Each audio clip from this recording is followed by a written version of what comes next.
Hello everyone, आज है 5 अगस्त और आज इस वीडियो में हम बात करने जा रहे हैं बैंक ऑफ बड़ौदा के बारे में। देखिए 190 रुपए का शेयर है और पीएसयू शेयर्स ने पिछले कुछ महीनों में बड़ी जम के तेजी दिखाई, लेकिन अभी पिछले कुछ दिनों से कह लो कि यहाँ पर करेक्शन चल रहा है।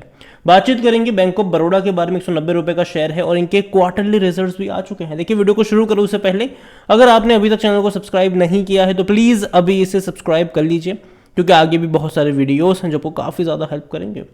तो बैंक ऑफ बड़ौदा 190 रुपए का शेयर, 1.5% की गिरावट थी हमें यहाँ पर देखने को मिली। एक महीने में देखो तो भैया 7.5% गिरा है ये शेयर।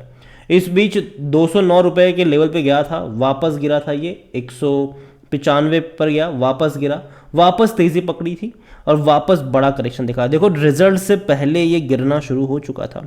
पिछला हफ्ता जो है वो बैंक ऑफ बड़ौदा के लिए उतना अच्छा नहीं रहा। अगर आप देखोगे तो 202 रुपये से लगातार यहाँ पर गिरावट देखने को मिल रही थी।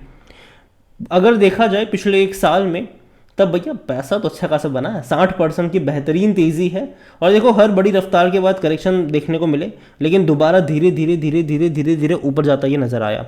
अभी दोबारा करेक्शन चल रहा है, हो सकता है कि शायद फर्दर और डिक्लाइन भी देखने को मिल जाए, क्योंकि जो नतीजे आए हैं वो उतने एक्स्ट्रा ऑर्डिनरी नहीं है।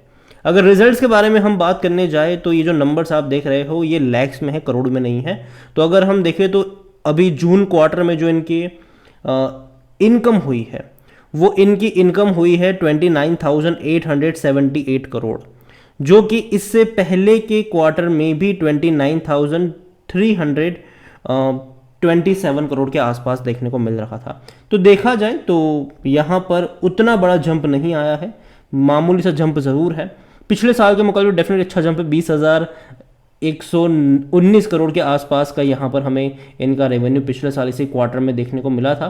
देखो रेवेन्यू वाइज देखोगे तो आपको अच्छा लगेगा, इनकम वाइज देखोगे तो अच्छा है कि चलो पिछले क्वार्टर के मुकाबले भी थोड़ा बहुत जंप आया ज़रूर है, लेकिन दिक्कत आई है प्रॉफिट में दिक्कत आई है।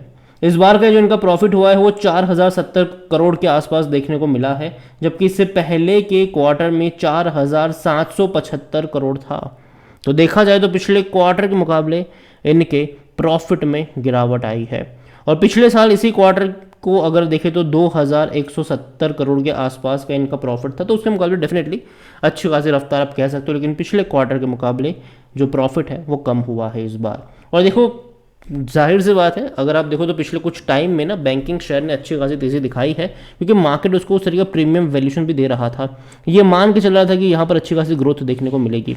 और अगर मान लीजिए कि क्वार्टर ऑन क्वार्टर ग्रोथ देखने को नहीं मिलती है तो भैया मार्केट उस तरीके से नीचे पछाड़ता भी है, और यहीं पर देखने को मिल सकता है आने वाले दौर में। लेकिन देखो बैंक अच्छा है, ख़राब नहीं है। अगर डिक्लाइन आता है तो मौके भी बन सकते हैं। अगर बात करी जाए बैंक ऑफ बड़ौदा के बारे में तो वॉल्यूम आप देखोगे तो बहुत बड़ी क्वांटिटी में शेयर ट्रेड होते नजर आए। 3,27,00,000 से भी ज़्यादा की क्वांटिटी में शेयर ट्रेड हुए थे कल। इतना ही नहीं, अगर बात करी जाए इस बैंक में तो बेचने की सलाह कोई नहीं दे रहा है, हर कोई कह रहा है खरीदो, खरीदारी करिए, बने रहो। देखो मेरी क्या राय है वो भी मैं इस वीडियो में आगे बताऊंगा, लेकिन इनके डिविडेंड के बारे में अगर हम देखें तो अच्छा डिविडेंड इस साल इसने पे किया है, और बहुत बड़ा पे किया है डिविडेंड, 5.50 रुपये, और ये बहुत अच्छा डिविडेंड है। पिछले साल 2.85 रुपये का डिविडेंड था, इससे पहले 2017 में पे किया था। क्योंकि देखा जाए तो अभी जो सरकारी बैंकों में जो तेज़ी आई है ना, जो प्रॉफिट दिखाना शुरू हुआ है वो पिछले 2-3 सालों में आया है, वरना उससे पहले जो थे ना भैया लॉसेस में चलते थे सरकारी बैंक्स। अगर आप देखो यहाँ पर तो अगर मैं इनको एनुअली भी अगर आप देखोगे नंबर्स देखोगे तो जो ग्रोथ आई है वो पिछले कुछ टाइम में आई है। आप प्रॉफिट भी अगर आप देखोगे तो कुछ खास प्रॉफिट नहीं था। आप देखो यहाँ पर प्रॉफिट देखो, कुछ खास प्रॉफिट नहीं था। एनुअली 1,000 करोड़ का आसपास का प्रॉफिट था 19-20 के दौरान। 22 और 23 में पूरा गेम पलट गया यहाँ पर। आप देखिए यहाँ पर 7,700 करोड़ के इनके प्रॉफिट्स देखने को मिले थे फाइनेंशियल 2022 में, और 2023 में ये 14,700 करोड़ हो गए। और इस बार के जो इनके प्रॉफिट हुए हैं वो इसकी एवरेज से कम है। और जाहिर सी बात है, जब अच्छे प्रॉफिट कमाएंगे तो फिर अच्छा खासा जो डिविडेंड है वो पे आउट करेगी। क्योंकि देखो सरकारी जो कंपनियां होती है, बैंक जो होती है, वो भारी भरकम डिविडेंड पे करती है अगर वो अच्छा पैसा कमाती है, क्योंकि एक बहुत बड़ा जो हिस्सा जो है वो गवर्नमेंट की तिजोरी में जाता है। क्योंकि प्रमोटर अगर आप देखोगे तो गवर्नमेंट होते हैं, और गवर्नमेंट को ही यहाँ पर ज़्यादा पैसा डिविडेंड के फॉर्म में यहाँ पर मिल जाता है।